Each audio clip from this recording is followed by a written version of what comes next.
Shalom saudara pendengar saudara rohani yang dikasihi Tuhan Yesus Kristus.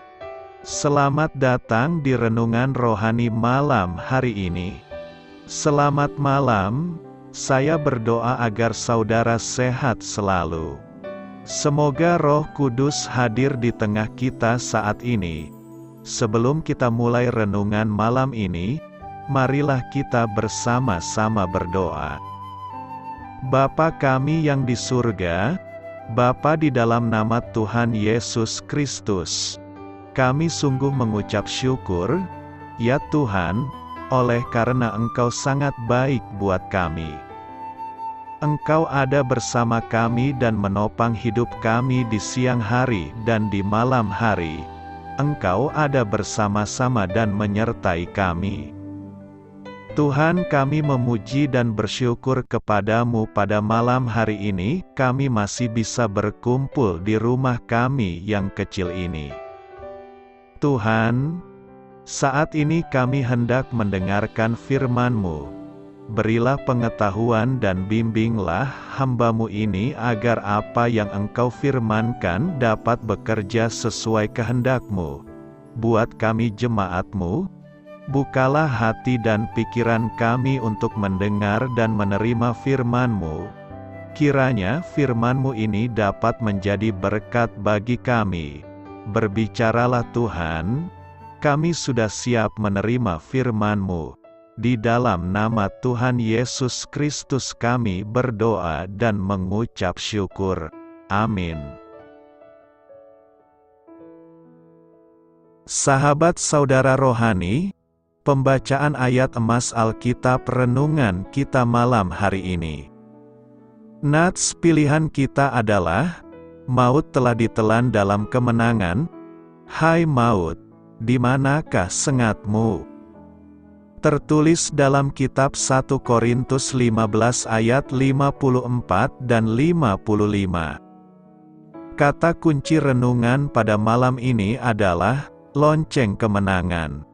Dan bacaan kita pada malam ini terambil dari kitab 1 Korintus 15 ayat 51 sampai dengan ayat 57. Sesungguhnya aku menyatakan kepadamu suatu rahasia. Kita tidak akan mati semuanya, tetapi kita semuanya akan diubah dalam sekejap mata, pada waktu bunyi nafiri yang terakhir. Sebab nafiri akan berbunyi dan orang-orang mati akan dibangkitkan dalam keadaan yang tidak dapat binasa dan kita semua akan diubah. Karena yang dapat binasa ini harus mengenakan yang tidak dapat binasa, dan yang dapat mati ini harus mengenakan yang tidak dapat mati. Dan sesudah yang dapat binasa ini mengenakan yang tidak dapat binasa dan yang dapat mati ini mengenakan yang tidak dapat mati, maka akan genaplah firman Tuhan yang tertulis, maut telah ditelan dalam kemenangan. Hai maut, di manakah kemenanganmu? Hai maut, di manakah sengatmu? Sengat maut ialah dosa dan kuasa dosa ialah hukum Taurat. Tetapi syukur kepada Allah, yang telah memberikan kepada kita kemenangan oleh Yesus Kristus, Tuhan kita. Tertulis di dalam kitab 1 Korintus 15 ayat 51 sampai dengan ayat 57. Topik dari ayat emas renungan kita adalah, kebangkitan Kristus adalah alasan bagi kita untuk bersukacita. Mari kita mulai renungan malam kita. Untuk memulai hal baik, serahkanlah segala sesuatu hanya kepada Tuhan. Kisah inspiratif, di Inggris pada abad ke-17, bunyi lonceng gereja yang berkumandang memberikan pengumuman mengenai berbagai peristiwa yang terjadi di daerahnya. Lonceng tersebut tidak hanya mengumumkan ibadat keagamaan, tetapi juga peristiwa pernikahan dan pemakaman. Jadi, ketika John Donne, penulis sekaligus kepala katedral Saint Paul, terbaring tidak berdaya akibat wabah pes yang merenggut ribuan nyawa di London, Ia dapat mendengar lonceng terus-menerus berdentang mengumumkan kematian demi kematian, dalam tuangan pemikirannya pada buku harian renungan yang kemudian menjadi buku klasik. Ia mendorong pembacanya, kita tidak perlu mencari tahu untuk siapa lonceng itu berdentang. Lonceng itu berdentang untuk kita sendiri. Tepat sekali, Kitab Ibrani mengajar bahwa kelak kita akan menghadapi maut. Manusia ditetapkan untuk mati hanya satu kali saja, dan sesudah itu dihakimi. Tetapi jika kita percaya kepada Injil, berita kematian tidak akan menggentarkan kita. Kita tahu, seperti yang dijaminkan Paulus dengan sukacita, bahwa kebangkitan Yesus yang oleh Injil telah mematahkan kuasa maut dan mendatangkan hidup yang tidak dapat binasa. Maut telah ditelan kemenangan oleh Tuhan Yesus Kristus. Sengatnya telah hilang. Apabila lonceng berdentang bagi umat Kristiani, maka lonceng tersebut mengumandangkan kabar baik tentang kemenangan Yesus atas maut. Maut telah ditelan dalam kemenangan. Malam ini kita akan membahas tema, maut telah ditelan dalam kemenangan. Maut selalu dipahami dengan mati. Mengapa Paulus dalam perikope minggu ini mengatakan maut telah ditelan kemenangan? Karena pada umumnya manusia takut dengan kematian. Kematian adalah sebuah topik yang dianggap tabu dan paling sering dihindari. Bagi beberapa orang, kematian bahkan terasa abstrak. Sampai ada orang yang paling kita cintai meninggal dunia, barulah saat itu kita sadar bahwa kematian adalah sesuatu yang real dan personal. Cepat atau lambat, jantung kita akan berhenti berdetak.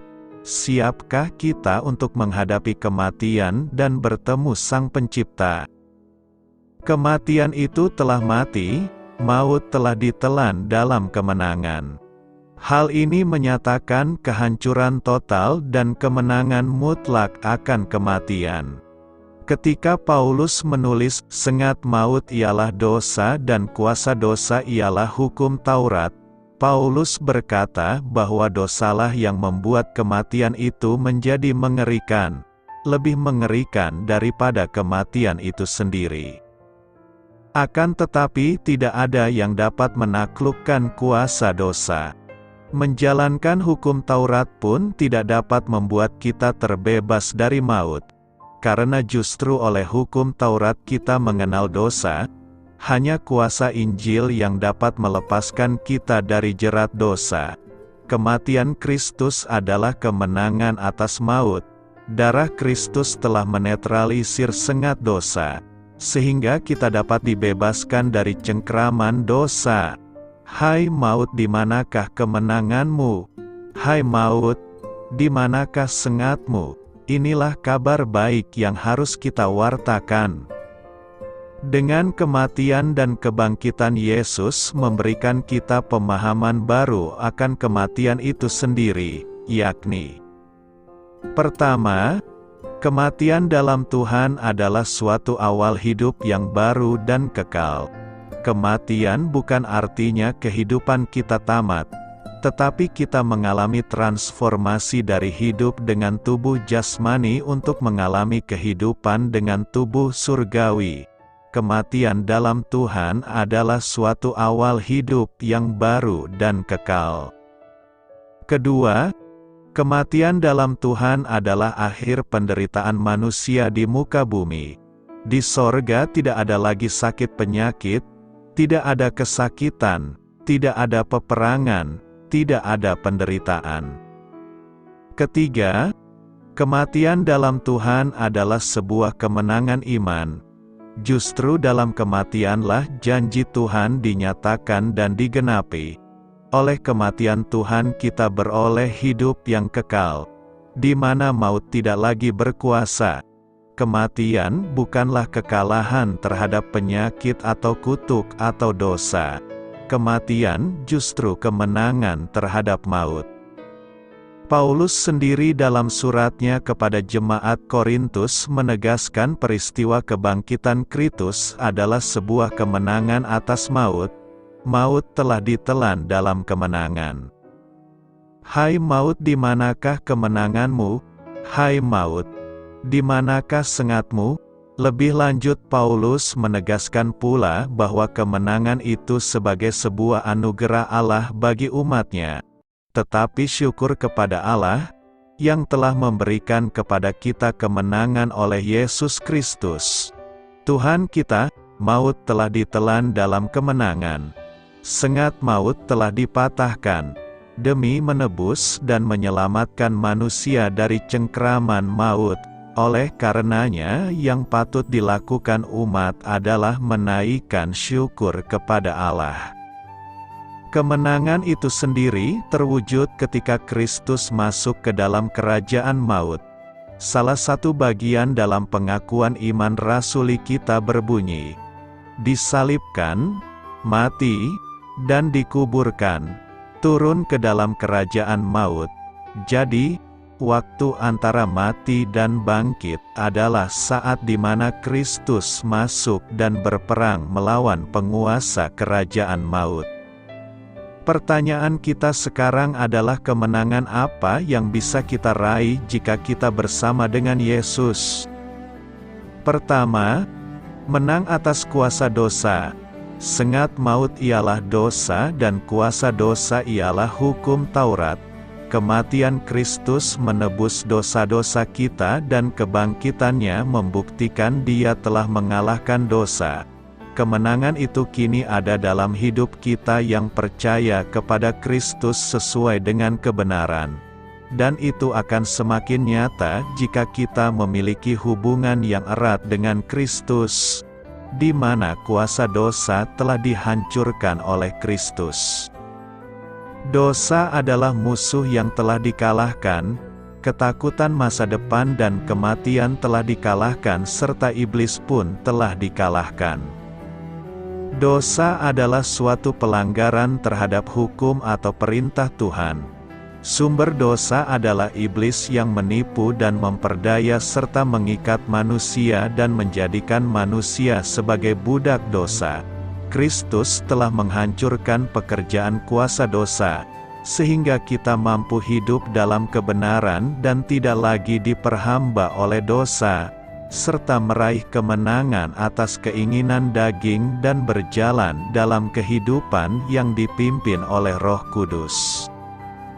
Kedua, menang dalam menghadapi tantangan hidup. Kematian Yesus di atas kayu salib bukan hanya memikul dosa saja, tetapi juga beban pergumulan hidup manusia seperti sakit penyakit, kelemahan, rasa tertolak, rasa bersalah, rendah diri, kekurangan, dan lain-lain. Di dalam kebangkitannya, Yesus juga telah menaklukkan semuanya itu. Salah satu pergumulan hidup manusia adalah penyakit, suatu kondisi yang membuat manusia tidak bisa berbuat sesuatu dengan maksimal dan efektif. Dalam kesempatan ini kita percaya bahwa mujizat masih ada bagi kita. Milikilah iman yang kuat bahwa Yesus telah menanggung dan menyembuhkan segala penyakit kita, maka kesembuhan terjadi. Yesus telah menang mengalahkan maut dan sengatnya. Kemenangan Yesus atas kuasa maut itu membawa dampak besar bagi umat percaya. Ada beberapa dampak kemenangan Yesus atas maut itu bagi kita, yakni: pertama, kuasa dosa, maut dan kegelapan telah dikalahkan dan tidak berkuasa lagi bagi orang percaya. Hai maut, di manakah kemenanganmu? Hai maut, di manakah sengatmu? Sengat maut ialah dosa dan kuasa dosa ialah hukum Taurat. Tetapi syukur kepada Allah, yang telah memberikan kepada kita kemenangan oleh Yesus Kristus, Tuhan kita. Kedua, kita mendapatkan kehidupan kekal bersama dengan Allah Bapa di surga. Pada waktu manusia jatuh dalam dosa, maka akses kepada pohon kehidupan tertutup. Tetapi kita yang sudah percaya kepada Tuhan Yesus dan menjadi anak-anak Bapa di surga, ditentukan untuk menang sehingga kita mendapatkan akses untuk masuk ke pohon kehidupan di Taman Firdaus Allah. Renungkan, apa yang hendak kita renungkan dalam minggu akhir tahun gerejawi ini? Pertama, persiapkanlah hari kematian kita, karena setiap orang yang hidup pasti mati. Maka mari kita mempersiapkan hari kematian kita agar pada saat kita mati, kita pasti masuk ke surga. Memento mori adalah sebuah kalimat dalam bahasa Latin yang artinya adalah, ingatlah akan kematianmu, tetapi juga ingatlah untuk mati. Memento mori mengajarkan kita agar kita selalu memberikan yang terbaik dalam hidup ini. Dalam kita menjalani aktivitas sehari-hari, lakukanlah semuanya itu seolah-olah itu adalah hari terakhir dalam hidup kita. Sehingga semua yang kita lakukan memiliki arti bagi dirimu maupun orang lain. Kedua, mari mengisi kemenangan atas maut ini dengan berjaga-jaga dan berdoa. Dengan berjaga-jaga dan berdoa maka kita akan selalu memperoleh kemenangan. Ingat peristiwa Petrus dan Yohanes dinasihati Yesus. Karena tertidur, maka Petrus, Yohanes, Yakobus mengalami kekalahan, sekalipun mereka sedang bersama dengan Tuhan Yesus. Oleh sebab itu, kita harus senantiasa berjaga-jaga dan berdoa setiap waktu agar kita terus-menerus hidup dalam kemenangan.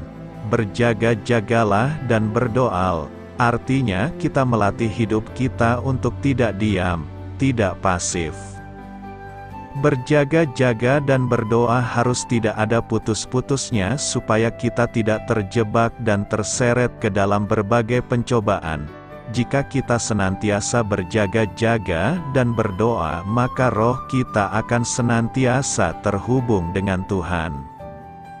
Jika kita terus terhubung dengan Tuhan, maka Roh Kudus akan menuntun kita dalam jalan kemenangan Kristus dan hidup dalam kebenaran firman Tuhan.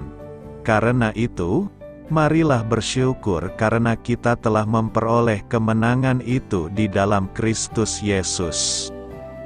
Apakah yang dimaksud oleh akhirat? Di dalam kitab Ayub ada pertanyaan mengenai akhirat yang berbunyi, kalau manusia mati, dapatkah ia hidup lagi? Pertanyaan ini mudah kita ajukan, namun sulit mendapatkan jawaban yang berpengalaman dan berotoritas. Hanya Yesus Kristus saja yang dapat berbicara dengan otoritas dan pengalaman tentang akhirat. Yang meneguhkan kesaksiannya tentang surga adalah karena ia berasal dari sana. Tidak ada seorang pun yang telah naik ke sorga, selain daripada Dia yang telah turun dari sorga, yaitu Anak Manusia, Tuhan Yesus, dengan pengalaman langsungnya di surga, memberitahukan 3 kebenaran dasar mengenai alam baka. 1. Akhirat itu ada. 2. Ketika seseorang mati, ada 2 alternatif tempat tujuan yang akan dituju. 3. Ada cara untuk memastikan bahwa akhirat kita dipenuhi kebahagiaan. Pertama, Kristus memastikan adanya akhirat beberapa kali. Sebagai contoh, dalam perbincangannya dengan para Saduki, yang menolak doktrin kebangkitan tubuh, Yesus berkata, dan juga tentang bangkitnya orang-orang mati, tidakkah kamu baca dalam kitab Musa, dalam cerita tentang semak duri, bagaimana bunyi firman Allah kepadanya, Akulah Allah Abraham, Allah Ishak dan Allah Yakub. Ia bukanlah Allah orang mati, melainkan Allah orang hidup. Kamu benar-benar sesat, menurut Yesus. mereka yang telah meninggal berabad-abad yang lalu sedang hidup bersama Allah pada waktu itu. Di dalam bagian lain, Yesus menghibur para murid-Nya dengan memberitahu mereka tentang akhirat. Mereka dapat berharap bergabung dengannya di surga. Janganlah gelisah hatimu, percayalah kepada Allah. Percayalah juga kepadaku. Di rumah Bapa-Ku banyak tempat tinggal. Jika tidak demikian, tentu aku mengatakannya kepadamu.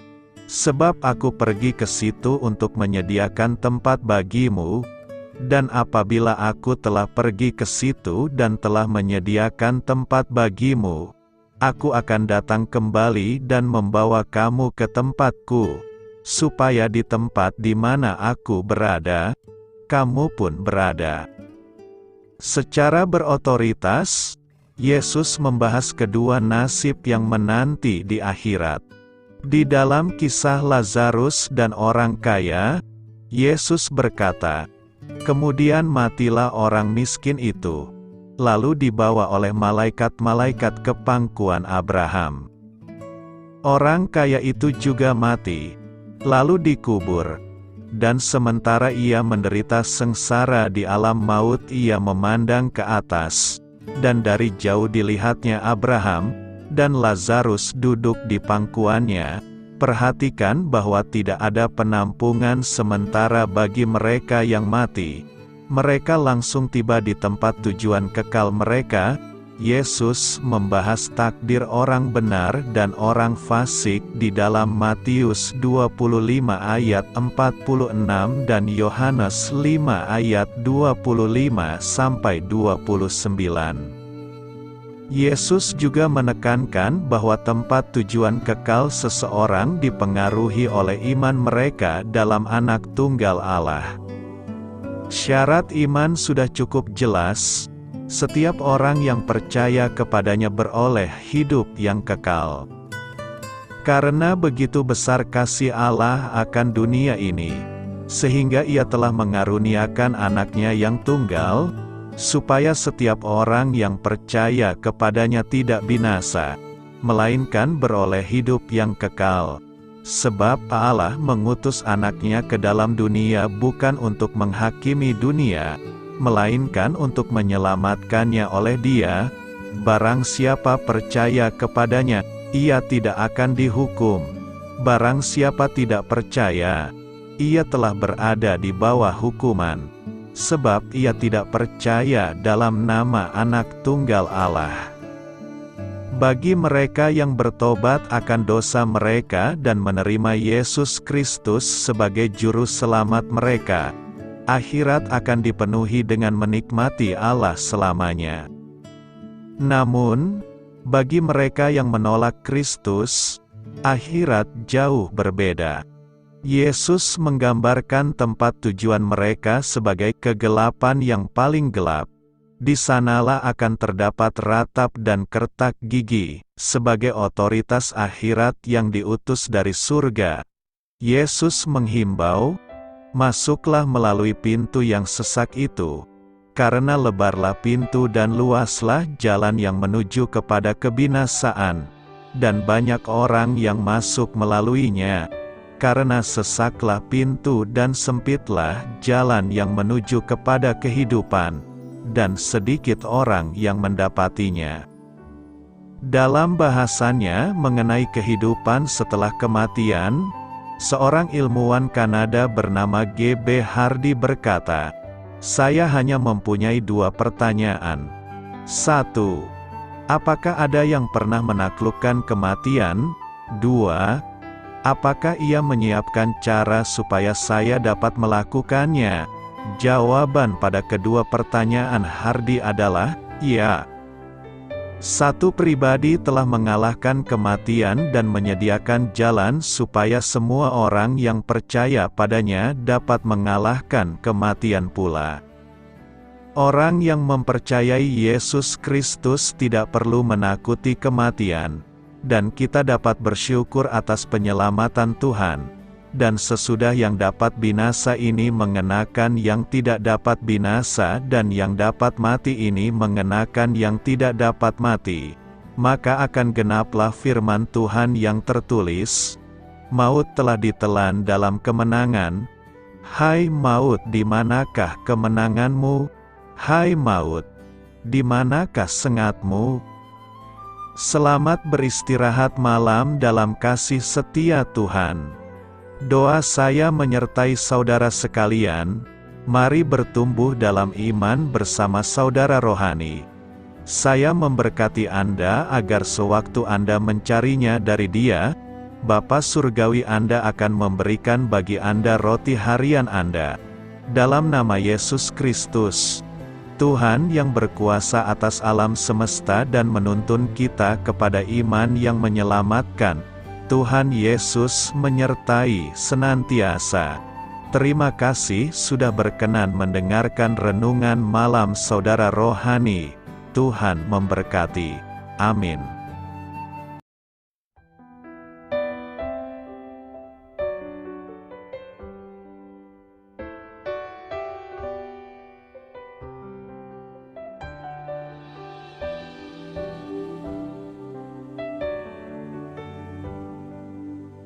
Marilah kita renungkan, sahabat saudara rohani, demikianlah renungan firman Tuhan malam hari ini.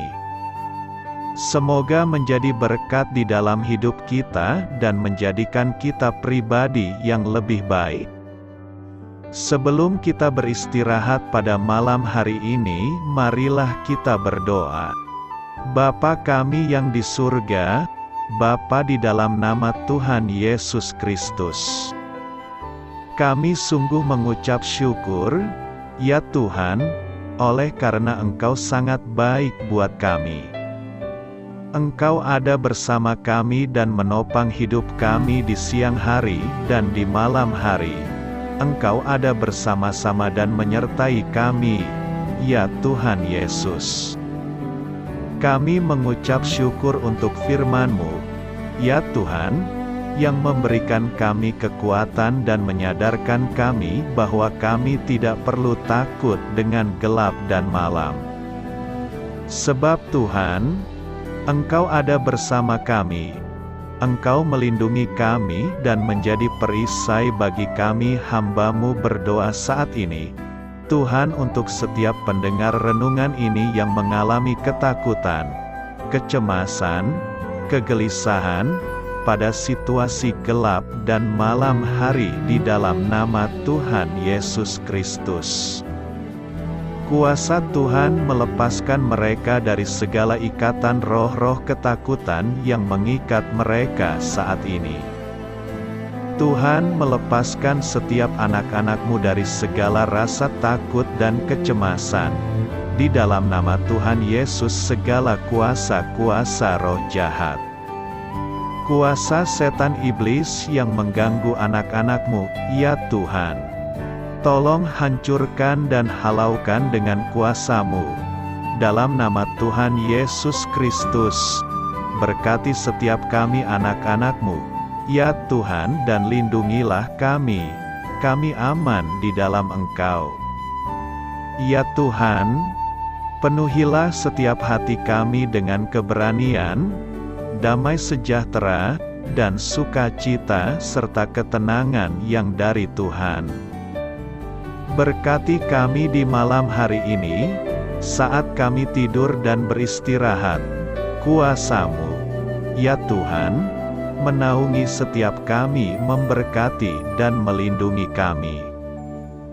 Bangunkanlah kami kembali besok pagi dengan kekuatan yang baru, tubuh yang sehat diberkati Tuhan, dan berkat-berkat yang baru Tuhan sediakan bagi kami.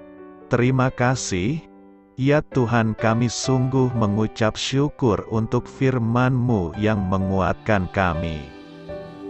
Dalam nama Tuhan Yesus Kristus Juru Selamat kami, Bapa kami yang baik, kami mengucap syukur dan berdoa haleluya.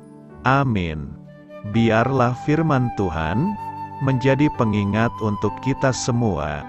bahwa tuntunan dari Roh Kudus akan selalu memberi jalan keluar bagi setiap permasalahan hidup kita, dan memberi kedamaian di hati kita. Amin. Sampai jumpa di renungan malam saudara rohani berikutnya.